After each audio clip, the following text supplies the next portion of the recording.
Earlier this week, a random video came into my head. It was like the bleeding balls video, the one that was. I don't know why I was thinking about this, because I didn't think it was such an old video on YouTube. It was like right when the beginning of YouTube occurred. It's just the guy jumping off a flight of concrete stairs and snapping a board in half up and just gets him in the spot where he started bleeding. You see him like go check it in his hand. Anyways, this was the video that was like in my head. Or there's like, I wonder if it's still online, and I found it. It's like not hidden really, but they took down, because there was two of them. There was the one where the only reason why I know this is because this video was like ingrained in my head in YouTube, like at the dawn of the internet. I'm like, oh, no way. This is wild. Because I found the first video was of just the normal one. It was like a 3-minute video. The guy jumping, snapping his board. You see him do a flip over the broken board. Like, oh, damn it. And then the second video is him jumping, snapping the board, and it's just like an extended cut. So you have an extra like 4 or 5 minutes of him running around and his friends trying to figure out what the hell to do with it. I'm like, I don't know why I'm laughing. It's kind of screwed up, but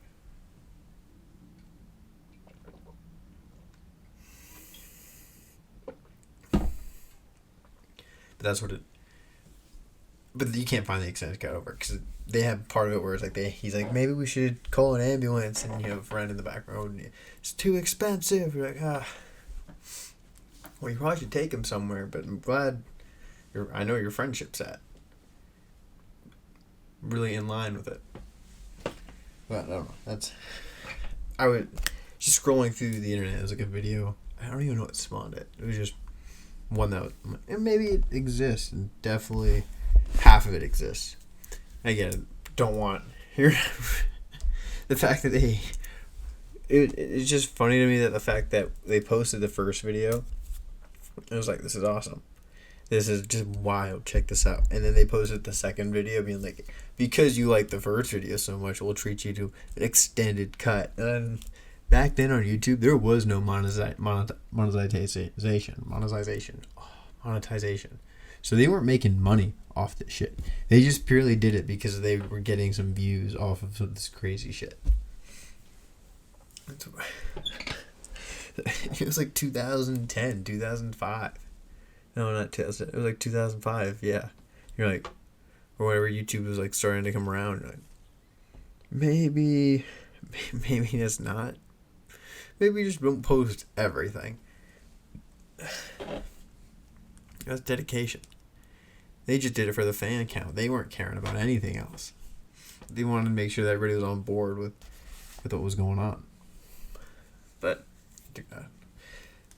it was a wild video.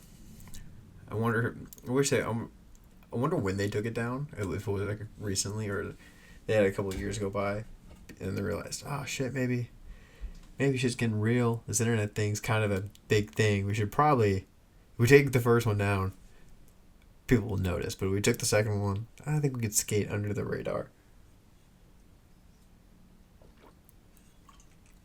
They did a pretty good job.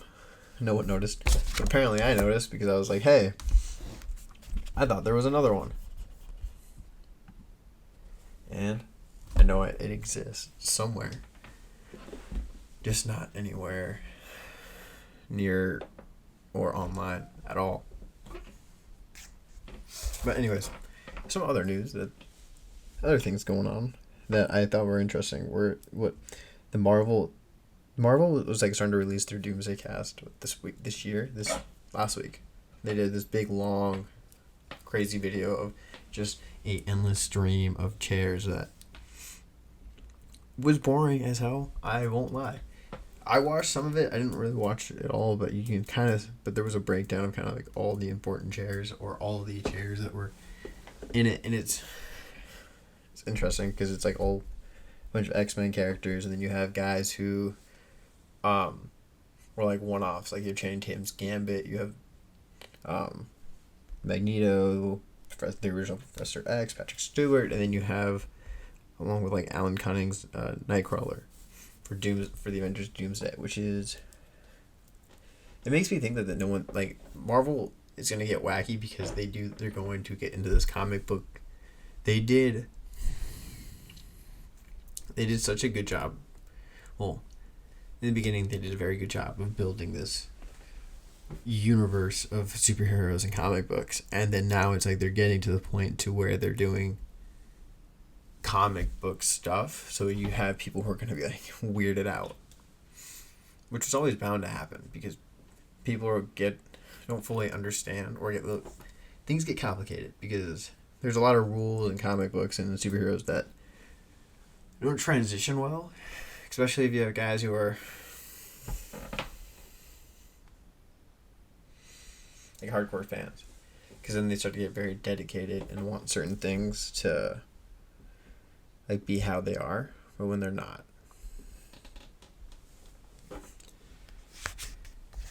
But it's I lost my train of thought. Holy crap! I say it's gonna be wacky because it's just how it's gonna be building. You have different universes currently that will probably be in this movie. You have like Deadpool's universe. You have the original MCU, because you have guys like Ant-Man, and then you have the Fantastic Four universe because all of those guys are in it. So I'm assuming it's going to be Avengers Doomsday, so everything's going to collide some crazy way. And that's how it's going to occur. And then they're just going to wrap it up and throw it out there. Because the next one, because it seems like it's going to be split up kind of how the Infinity War movies were set up, to where half the cast was in this one, the other half of the important characters were in that one, and then everything is going to kind of converge and mush together. So I think this is because there's always like these points in like comic books, like history, to where everything kind of gets very wild and wacky and everything's all over the place. Characters have changed, like costumes, like identities, and have veered off from what they've done and have made these giant adventures that have changed the entire concept of the character for that moment. So, and then there's these big arcs, like overarching arcs in the entire comics history, like in DC's Rebirth storyline, or like Marvel's Secret Wars comics storyline, where they do this big thing and then they collapse it to kind of fix all these wrinkles that occurred in the comic books, that kind of, so they can bring these characters back to zero, which I think is what they're going for.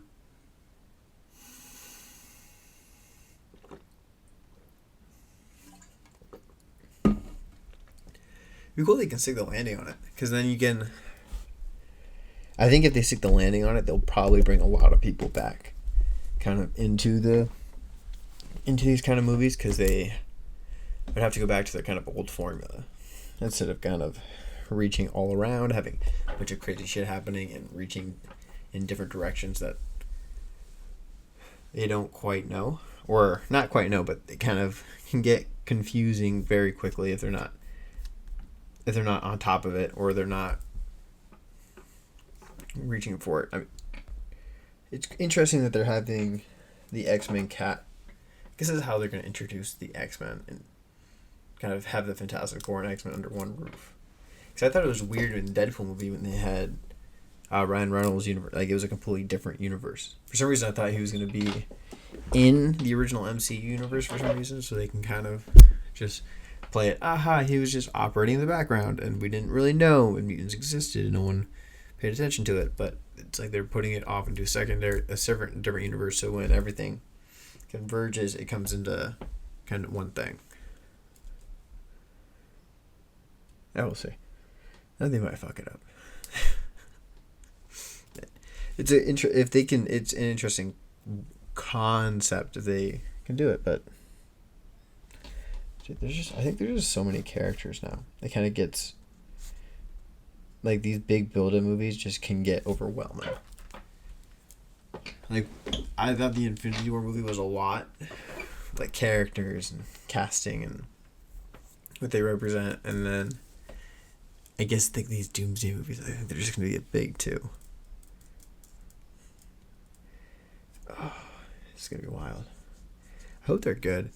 That's what I'm really just hoping for. Like, I hope the next lineup of whatever this shit is actually decent, instead of just having one like half concept movies that go pushed down. Be like, oh, you guys will like it. Like, no, maybe just try again. Try again. That's probably the better option instead of just pushing out crap. Because just bring back some like more fun or like not fun or like more fun concepts for the movie. Be interesting. I don't even know if it's gonna how it's gonna go. Oh, I forgot Will Porter's Adam Warlock. And when the Robert Downey Jr. as Tony as Doom, for some reason I feel like it's gonna be like instead of the Stark family in that universe, it's gonna be the Doom family. Has always been like the forefront of technology. Was able to produce like these floating cars, like you saw in the movies in the Fantastic Four trailer when that came around. So it'd be interesting to see how that waddles out and changes, because we only have one Fantastic Four movie, and then we have a bunch of other stuff. But this is like the first introduction, and then they go into Avengers Doomsday, and then they meet everybody. It's just so weird because I keep thinking about it. I'm like, this is kind of like they were saying they wanted to try to attempt in like the early 2000s. Yeah, when they first came out with the concept of like Iron Man and the Avengers, it was like, oh, would they ever get to a point to where they have Marvel like a full house? Like you have the X-Men, Fantastic Four, and all the Avengers in one roof, and now you're getting to a point to where that's actually a probability.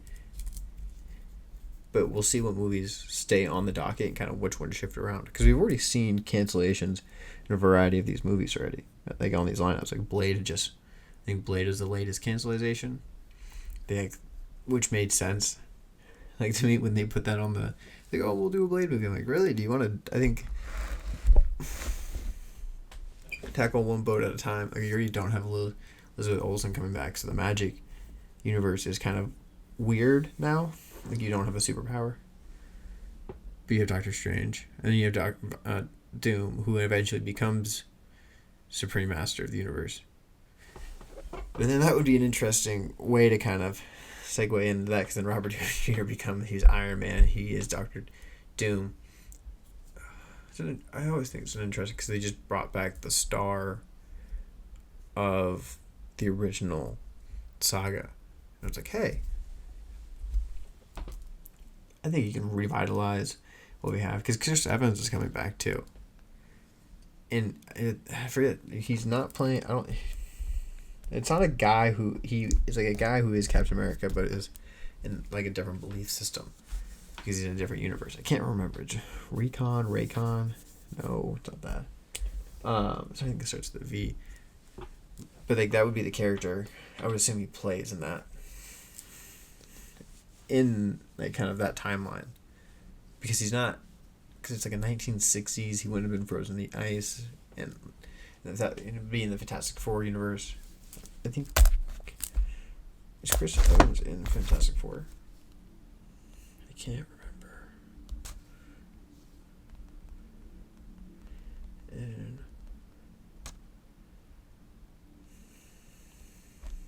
now, I mean, okay. He's not. He's in Doomsday. Okay. For some reason I was thinking he was in Avengers. Not Avengers, but Fantastic Four. But he's in Doomsday. He's interesting what he plays.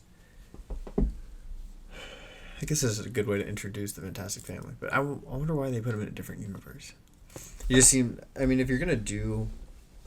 Because they do Secret Wars, which ends up being a battle... And then you do War Worlds. It's gonna be, because when you do all these like series, like all the entire thing in the comic book, that like build up to one after another, and it does drastically change the world that they're in for a period of time, but then it like resets eventually after they've gone through all the major storylines and they don't have any new storylines. Or if they have a new storyline, it's kind of what they do up to the point to like kind of redo the universe. But it's like Infinity War happens, now they're dealing with the aftermath, and we're gonna have another big one. And just imagine the people they go through that, like just the civilians. They're like, oh, there's Secret War. Everything's split up. Like, would you know that you're fighting like multiple universes? Like in multiple universes, and these superheroes are just jumping between realms and trying to figure it out. Or you're just gonna be just one off. Someone's like, oh, so while I was running from the building falling, you were taking samples of another universe so we could figure out what it is? Okay, I get it. We right on to it. It'd just be horrifying. I think it'd be horrifying, but that's not anything on my take. We'll see. Because it's always it fallen off, and then the MCU has fallen off pretty bad. They haven't really made movies, but I'll gripe about how they haven't made decent movies until the end of time, because it's just sad. Not sad. It's sad. I mean, I think it's just oversaturated at this point.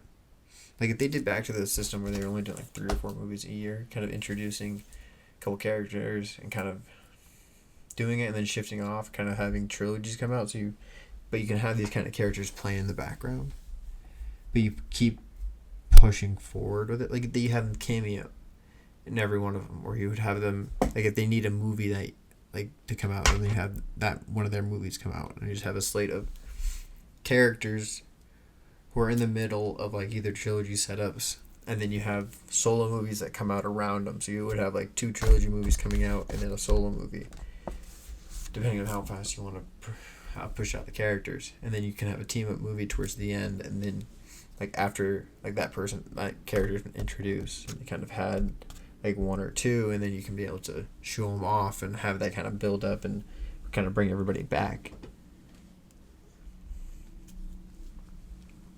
That would be my concept for it, instead of pumping out 5 or 6 movies of new characters that nobody knows, and then you're resetting this entire universe because everything is thrown all over the place. Maybe it's too much.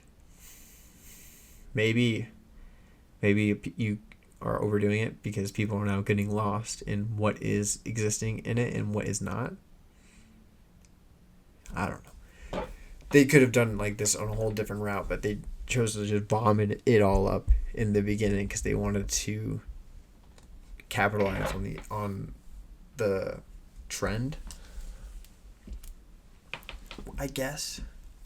But they didn't have to. They could just let it ride, do like kind of the Star Wars thing where you build it up after a while and make it last longer, because it seems like it just didn't last as long as it should have. It lasted for about, I guess it lasted a decent amount of time. Star Wars lasted for like 30 years. Yeah. 40 years. Marvel did not. Marvel, like, 20? I guess 15? 20? It's not the hype of it. I feel like it was just never on the same level at the end of the day. Like, it was. But then it kind of peed off. But it's still, I think people got sick of it because it was just too much of not good enough quality to kind of keep it up.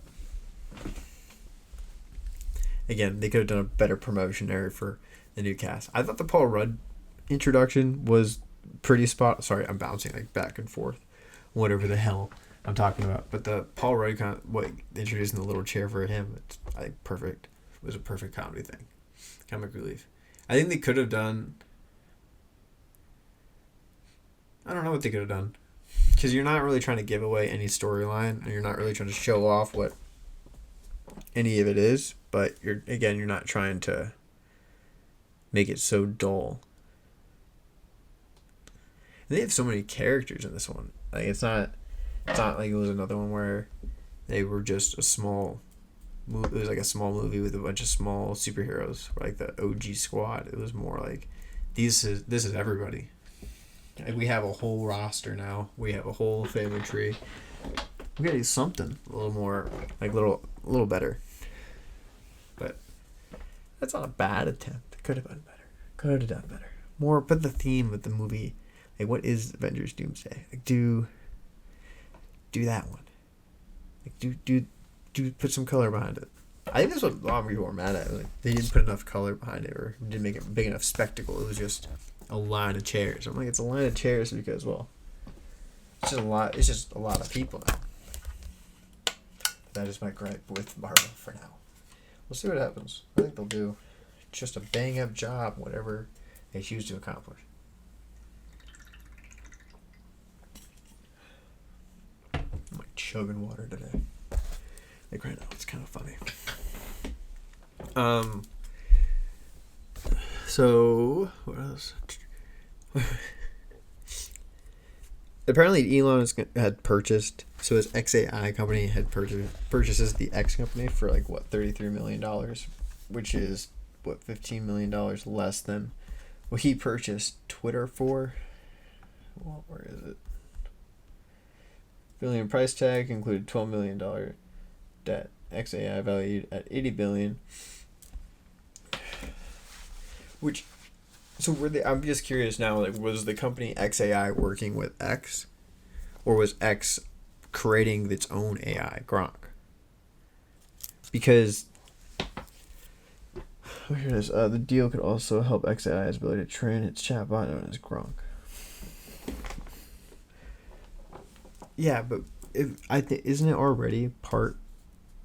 Because it's a little weird. Like, why is he purchasing his own company now? I thought they were already. He could do whatever he wants, like jump back and forth. I mean, it's his version of merging them. He's trying to be like the rest of the social media guys. He feels left out. He's like trying to be like, hey, Meta, I'm with you. I'm not fully gone, not fully out of the way. That's kind of what it makes it feel like. He wants to be one of the big players, all the other social media companies who have their own AIs. And he's like, I have all this shit. It's just diversified. And so he's trying to bring it all under one roof. Because he's late. He's late to the game. He's like a outlier who's been trying to catch up to the rest of the other billionaires in his demographic who are in tech.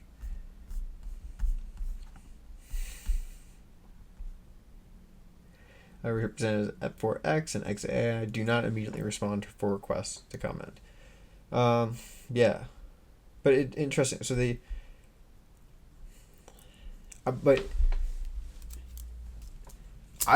so there's a claim that Twitter was valued at too much of a higher price than what it should have been valued at because of a lot of pitfalls and it being not a profitable company for a very long time.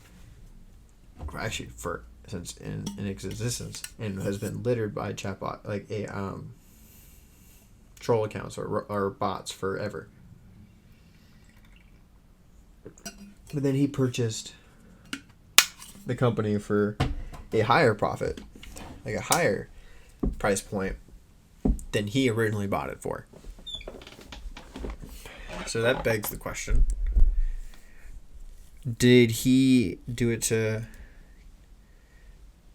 kind of raise the share value for his company to make it seem like that it was worth more than what he purchased it for? Even though it was like he overvalued it in the first place. Just so it makes it look like that's what I'm curious of. Like, why are you purchasing your own company if you already think if you claim this concept was overvalued and then you're purchasing it at a higher value, does it change what it is? Like, I don't know what I'm saying. Is it like, are you just trying to inflate the value so you don't seem like you've lost any kind of capital? Because I know it's grown, but would it have? For me, I feel like it might have just evened out, or did he just pump it so much full of other stuff that it had to be valued at a higher price point, at that much higher of a price point in the end of the day? AI did not respond. We're gonna shit. No one's gonna really respond or give any idea. Well, Musk did not ask investors for approval, but told them that the two companies had been collaborating closely, and the deal would drive a deeper integration with Gronk. That's kind of what I was assuming. He really just did this for his AI robot Gronk, and it can be it can try to outpace, because he is very capable right now from all the stuff that I've seen. It's like image generation. I don't know its chat feature. That's probably a better thing to look at. I know it's because it has like on Twitter it has the capability for you to respond to. It will check comments, or like you can ask for it to check something in the comments and it will, but it's not correct all the time. Like it does have pitfalls and fails at that, so it's iffy on things, but the image generation apparently is pretty good. So I guess that's the give and take. Do you want really good image generation that it can do all that stuff, or do we want a feature that can actually pull data? But even ChatGPT is wrong. Even Google's AI is wrong.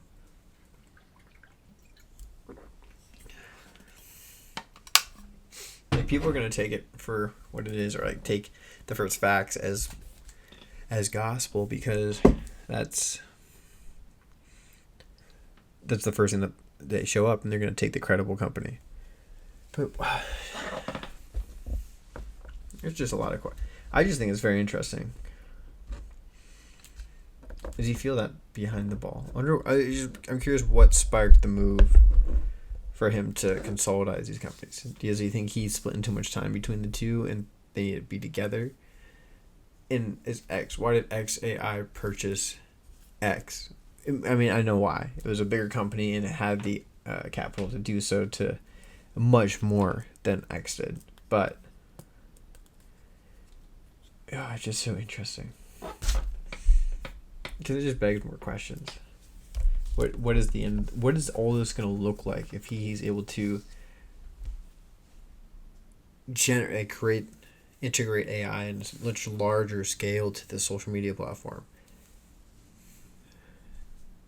It could either be like a full on, like, you have such strict controls, but I don't think it will, considering of how it is ran.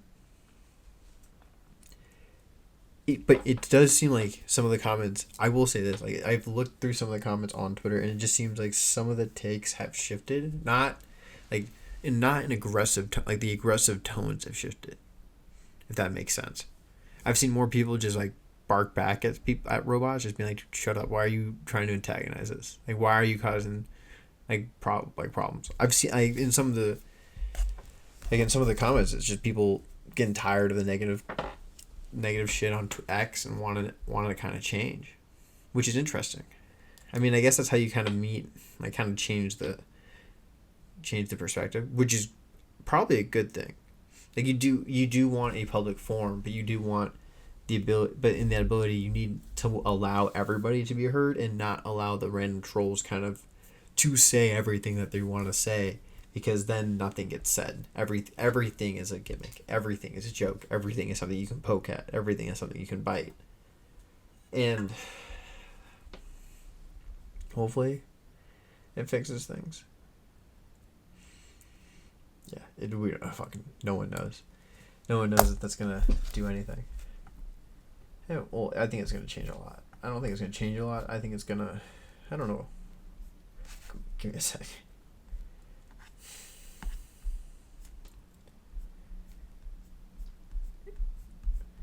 It's just a weird move from my perspective, which it makes sense because he wants it to be under one roof, probably X social media or something. But yeah, whatever. It's not like it's not like the government's always doing the best job. Everything's kind of all over the place and crazy. And he might be just causing the fact that he's not allowing, but people are rioting the streets for this because it's crazy fucking dude. People in California are vandalizing Teslas and standing outside of Tesla dealerships with posters and chanting against him. And like, that's let's not chat again. Maybe we should chat against him for the robots that he's creating that want to be in everybody's homes. Like, I'm not fully for that, but we should probably not lose our shit completely. You all bought the car. Why are we all mad? It depreciates in value. It's not something. It's not a thing that kind of you can keep and resell. It's something. It's a forever vehicle now. You chose the battery, and people freak out. And now they're all mad because of the Doge shit. Him going in and cutting regulations and fundings in certain areas, and people are protesting for it. And want him to step down and not keep doing what he's doing, which is.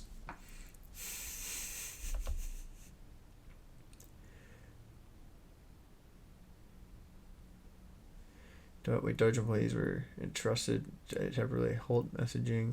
It's like, okay, sorry, read something else.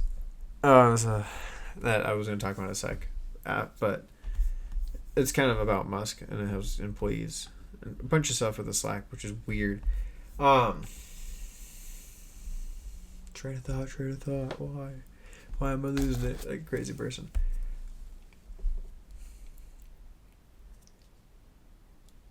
Just this tide. It's funny seeing the tide shift on him. And like people get mad and angry that Elon. Oh, he's this crazy guy. I'm like, I don't think the guy's really changed. He's just now he's diving into other things in the world. So you can't be totally pissed off at him.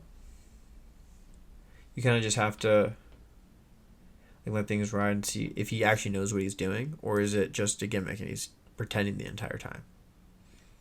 Has he actually made a change?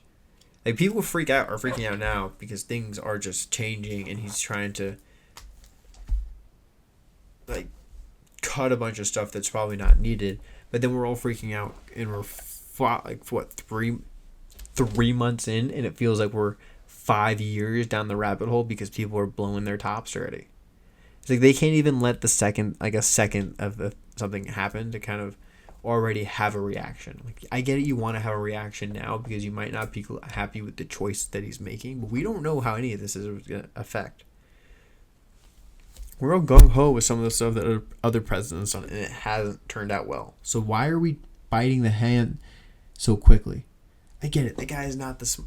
Elon Musk is a crazy person. He might be on the spectrum. I think we all can pretty much agree with that. And I'm pretty sure we all can pretty much agree that the crazy orange man that's in office right now isn't the smart, is kind of just a different kind of stupid. Like, there's just a different kind of stupid in government. Like, that's what it is. It's not like, hey, we got something better. We just traded a different kind of option. It was better in some ways because we didn't fully, I don't know if it's going to be such a crazy thing to be like, oh, I don't know where I'm going with this. I've had a thought. Now I'm just backtracking because I couldn't go all the way down with it. But it's what do you expect? Think like people wanted a guy who would change, but it seems like because there was something interesting that I was listening to on a podcast. It was like, I think it was like Dave Smith, and he talked about the approval rating of Trump versus Biden from the last presidency to now, and it was like Biden's approval rating was like at 16%. It was like something low, and then like a lot of people were checked out of the government and not happy, and then you have Trump, who, again, he's not the most liked president, and he definitely won't be, and he's not somebody I think everybody wanted. Like, a large majority were probably just voting because they wanted an option that wasn't going to hurt them. Like, they was tired of what it was currently and wanted to change because they just couldn't bear sitting down this rabbit hole again that has just made everything so much worse for the American people. In that perspective. And from their point of view. So they chose this guy. Who's not the best. Are you kidding? He's not the best choice, but he's like the choice. He's the other choice. He's kind of like the better choice. Because he can fit a lot of niches needs and viewpoints, so he's not totally off the rails, but he's off the rails. No one wants to admit it. Well, I'm just saying, why we don't need to jump down the throat so quickly. We kind of just let things breathe. Well, no one wants to ever let things breathe. They kind of want to be, oh, attack, and see what happens. Because we just gave it a second to kind of like see how it shifts or what might happen, then we might get a different thing. But why would we do that? Why? Let's just react right away. Let's bite it quickly so we don't have to think about it. Like, no, why don't we just give some space, man? Why don't we just let it be? Because then we can see how everything will happen after all these choices are made, or when some of these choices were made. And we're not jumping down the throat and thinking maybe something he did or one of the objectives that he has in mind for like the taxing of tariffs and trying to bring American jobs back into the country. Maybe one of them works. Things like take time. I think a lot of people don't fully understand that. Like things just, not a lot of people, but I think the people who are screaming don't understand that shit takes time. And to jump down these people's throats who just got handed the office again. We just changed stupid. That's all we did. We didn't put anything else crazy in there. We just switched out the stupid. So there are going to be hiccups. We can't be on top of it and be like, oh, no, nothing's going to happen. Everything's perfect. No. We just changed stupid. That's all we did. Like, things will just go in the other direction. And we just hope it doesn't float too far, and then we'll pull it back. If we just switch stupid out. We can hope it doesn't go too far, but we'll never know. We can pretend. But we can't. We won't. We'll just freak out right away. Maybe we'll make a change. Maybe all the protests make a difference. Maybe we'll stop burning cop cars. Like, I think that's probably a pretty good option. I think that's not... I haven't seen that in the news, which is nice to see. Nice not to see. Burning cop cars because these people are mad. It's just a lot of protests. I'll take the protest, people slowing down traffic in LA, than burning cars. Like, last time a car, I think, was kind of like burned for something was in a celebration.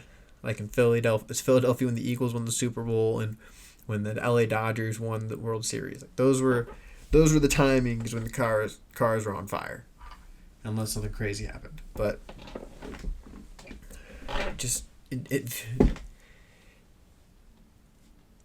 people screamed. It was like, oh, it's the end of the world. It's not the end yet, right? It might be soon, but it's not the end yet. It could bounce back. Just stop vandalizing. Stop vandalizing Teslas. That's what blows my mind. So they all bought Teslas like they were being, oh, this super self-righteous person. Now they're just vandalizing it and spray painting them and taking crowbars to them like they're the devils.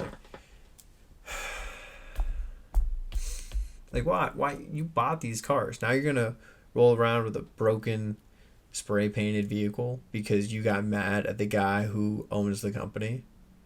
What is that? It's not going to prove your point to anything. You still bought his car. It's like, oh, he just doesn't have somebody who's going to return. He's like, I'll find somebody new. People will buy it. There's enough people who are preaching the prayer, like how cool a Tesla is, that they will still sell them. They will not go out of business.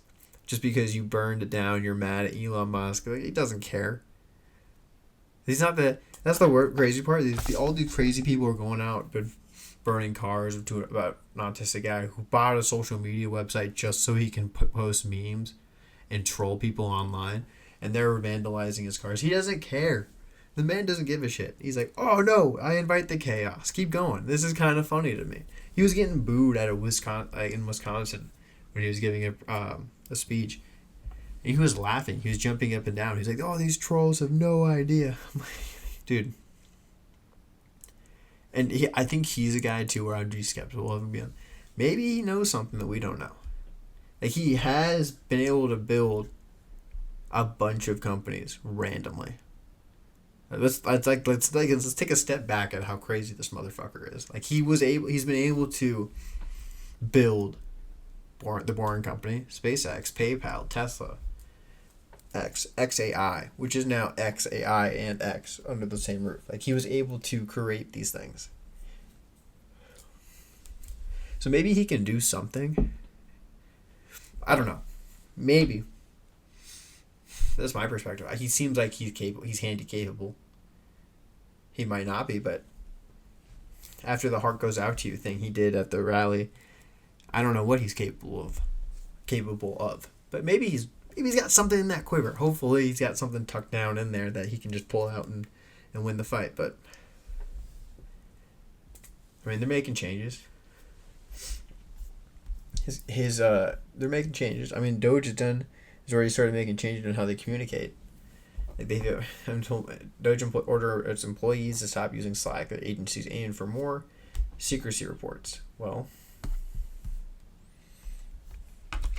so I wonder why you guys are using Slack. So I guess everybody uses Slack. See, that's what I'm saying. It's like, oh, we just switched out stupid for stupid. It was like, that's not a very protective form of communication. Tucker Carlson's Slack messages were leaked to the public and pulled to him for trial without his notice. And he had to read them, and he didn't know that was going to be a thing. I forget which one. I think it was the Trump trial with Stormy Daniels. I could be wrong. It could be just the trial that's the top of my head right now. That's why I'm thinking it is. But we're going to... It's interesting people are mad. I get... And then there's this... They shouldn't be using Slack. They should be using something else.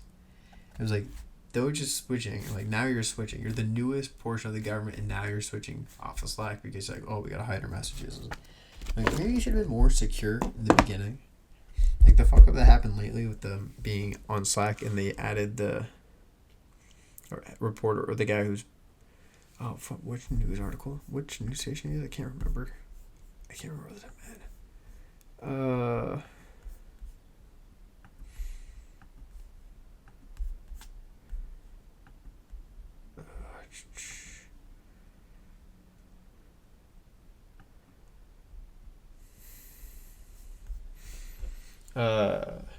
Atlantic journalist. That's who it was. Why couldn't I have seen Pacific? I was like, it's not that ocean. It's a different one. The Atlantic journalist. I think the thing is, like, you added him, like, it's a different kind of, because there's a different kind of scandal because those leaks, no one hacked them. It'd be different if it was hacking and they hacked these messages off their phone, they found it, and they got leaked to the government. No, they added this specific, it was like, the story was that it was all the guys who were in Trump's cabinet. J.D. Vance, the director of head of security.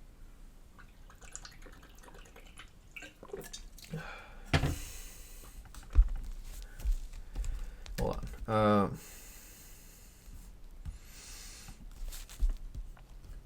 I want to point with the...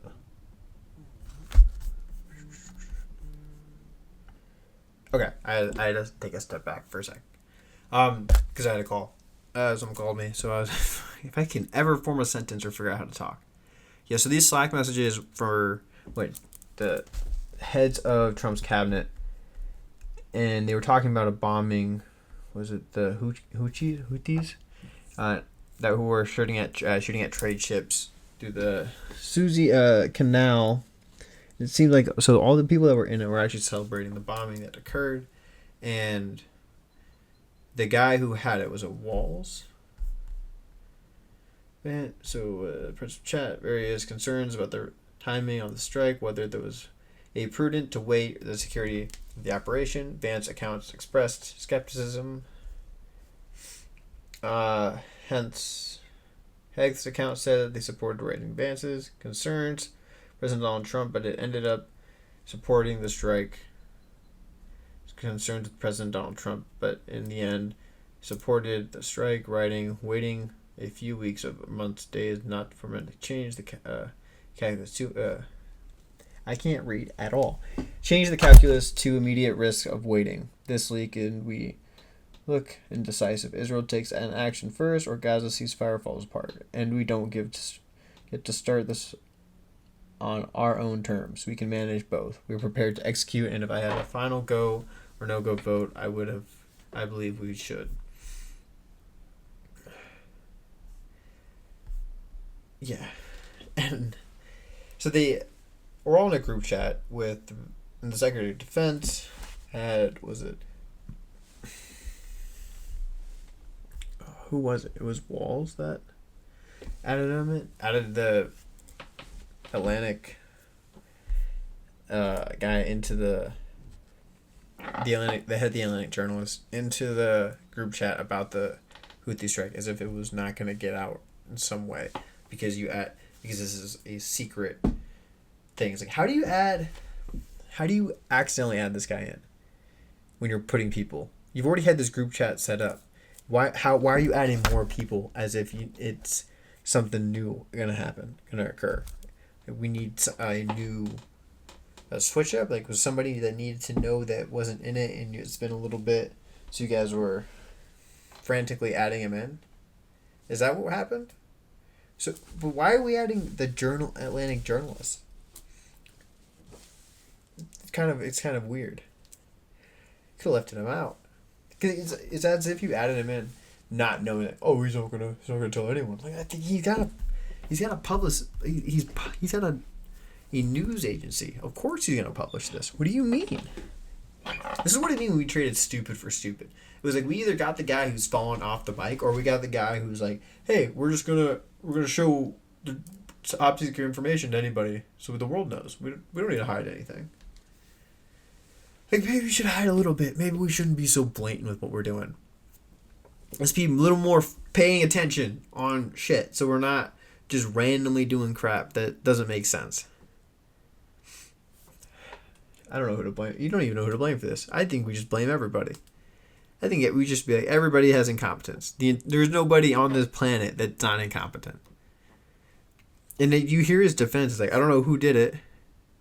And they were asking, because he went on, I forget what show he went on, but he went to go address the issue that occurred, so it doesn't like raise any more concerns and people don't freak out about it. And he was talking about, like, someone on my staff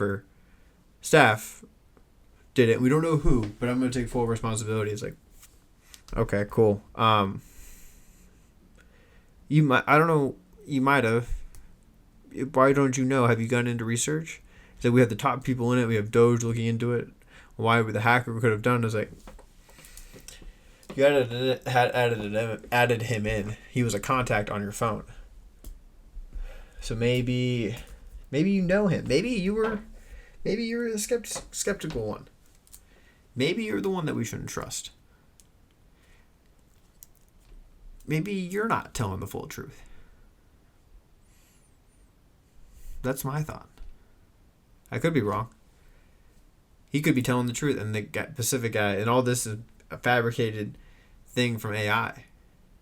But they actually have a Slack group chat, and they actually celebrate with emojis, and all this is real, but someone had it off AI, which is probably not true, but it's just so weird to me. Like, it's such a blatant thing. As if you just wasn't paying attention. I guess the weirder thing too is between when you hear both of them talk about how it got leaked and how the information is. The reporter from the Pacific, he would just say, he's like, yeah, he added me in. We had conversations about it being brought into a group chat, or like he's had contact with me before about this. And then Wall's like, no, I've never talked to him in my life. I've never had communication with him. Like, contradicting points, man. You're not fully telling the same thing. It seems like you're jumping ship too quickly. How about we trust what it is first, not run away so quickly? What are you hiding? Are you hiding something? What are you hiding? You put it in your baggie and act like it's not there? I think you're a little fibber. I think you're sitting on something that you're not telling. I think it seemed planned. It just seems so. It seems too much or not to be. Like he was purposely trying to leak it. Because if you hear him on the entire interview, he's not really making sense. Kind of talking in a circle, kind of ratting on himself a little bit that he's the one that did it, but doesn't directly say it. I think he did. I might be wrong. I'm for sure wrong. I have no idea what I'm talking about. These last 15 minutes was just jibber jabber. None of it really made sense. But I'm telling you, I think it just seems a little too sketchy. It seems like a little not fully there. But it'd be interesting. We'll see. I think more is to come. Because if something can come out of this, or if they can figure it out, that would be cool too. Like if they can come out and actually address it, which they won't. They probably won't. We won't ever get the answer. We're still waiting on the JFK files. Those are a long mystery awaiting that will never come. Okay, and that's all I got today.